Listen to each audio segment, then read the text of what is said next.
Pengine umewahi kusikia vipawa vikubwa vikizungumziwa hapa duniani, na pengine vipawa hivyo vimekuwa vikitisha sana, lakini kipaji cha huyo mtoto ni kipaji cha kipekee sana ambacho kimewashangaza na kuacha wengi midomo wazi.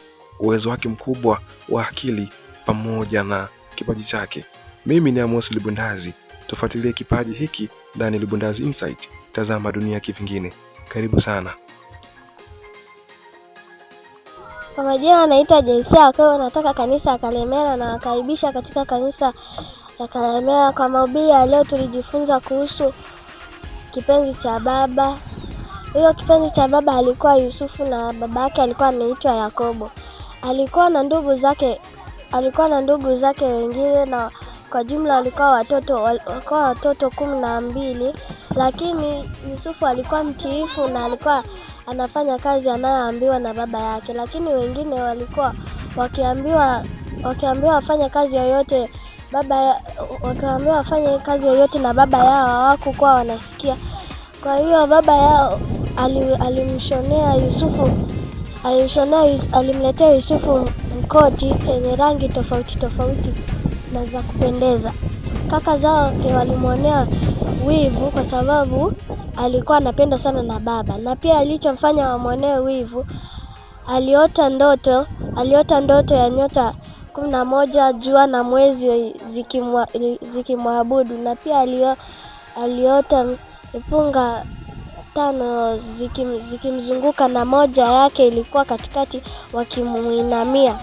Kaka zake walimkasirikia sana na walipanga mpango ya kumtoa katika hiyo nyumba, lakini hawakuweza. Walitaka kumuua lakini walikataa. Wakasema watachinja kondoo ili wapake hiyo mkoti damu ya kondoo ili waende wakamwambia amekufa. Walienda kwa baba yake wakamwambia Yusufu amekufa. Baba yake alisikia vibaya sana, lakini walienda kumtupa kwa shimo, na walipowaona watu wanapita kwenda Misri, walienda wakawaita wakasema kuna mtu tunataka kumuuza. Walimnunua na walimfanya awe mfanyakazi hapo. Mfalme alijisikia vizuri kwa kuona tabia yake ya uaminifu, mpaka alimpa nafasi ya kumiliki vitu vyote za ndani.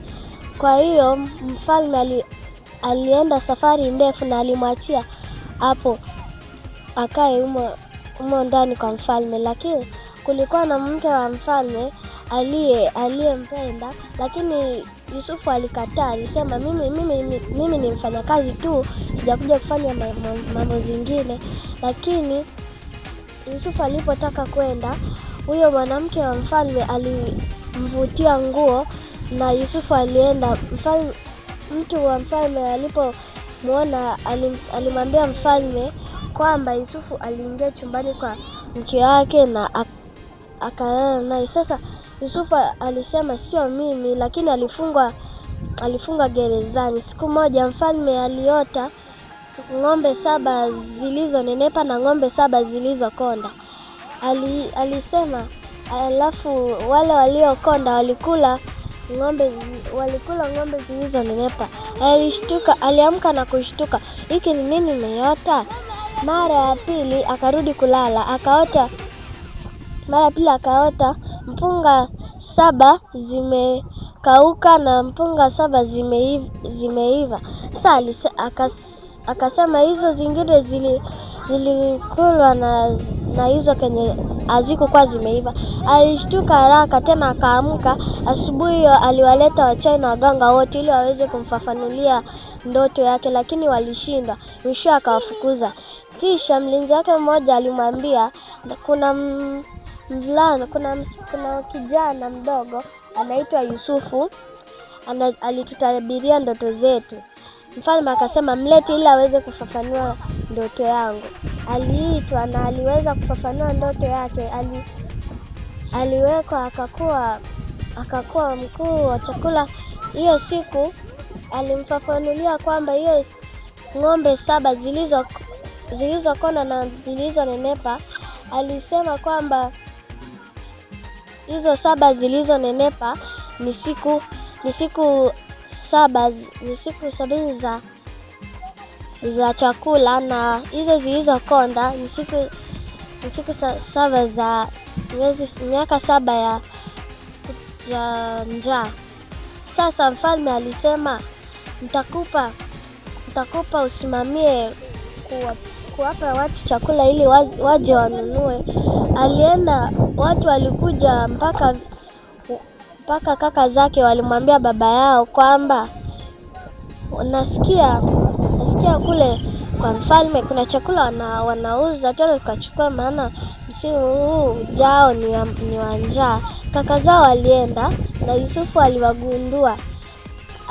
Aliwauliza, mko na mdogo wenu? Alisema, hapana, tuko na mdogo wetu mmoja anaitwa Benjamin, lakini mwingine alikula na simba.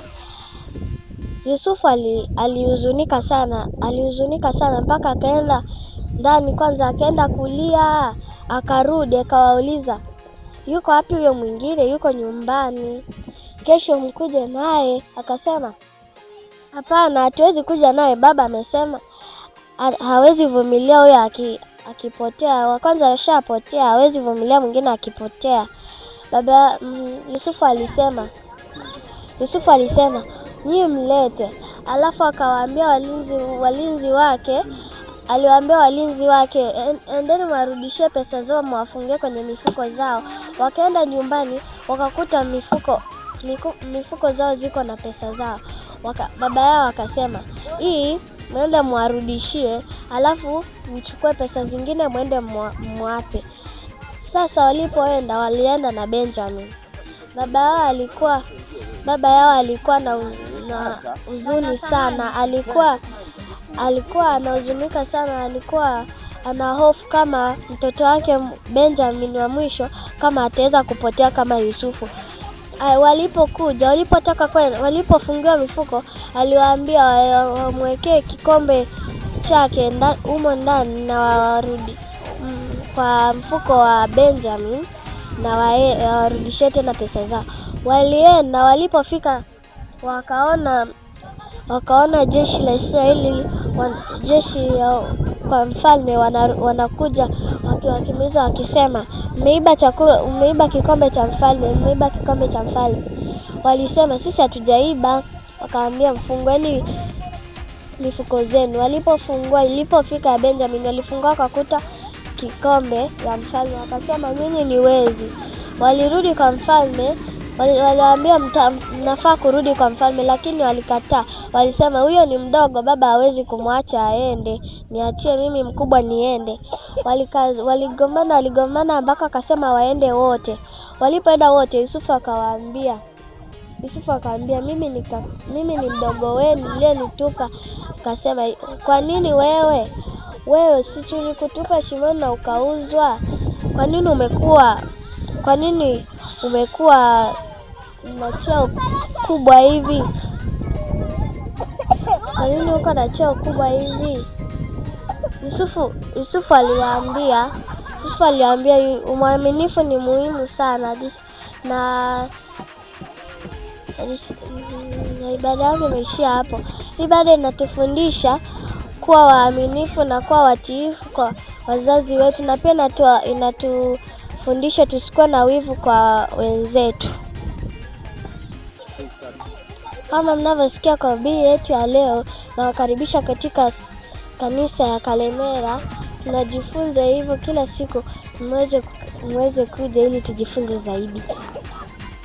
Na hii ni Lubundazi Insight. Usisahau kusubscribe kwa ajili ya video zinazokuja. Tukutane video inayofuata. Langu jina ni Amos Lubundazi, genius wa majiniazi yote hapa Tanzania. Kwa heri.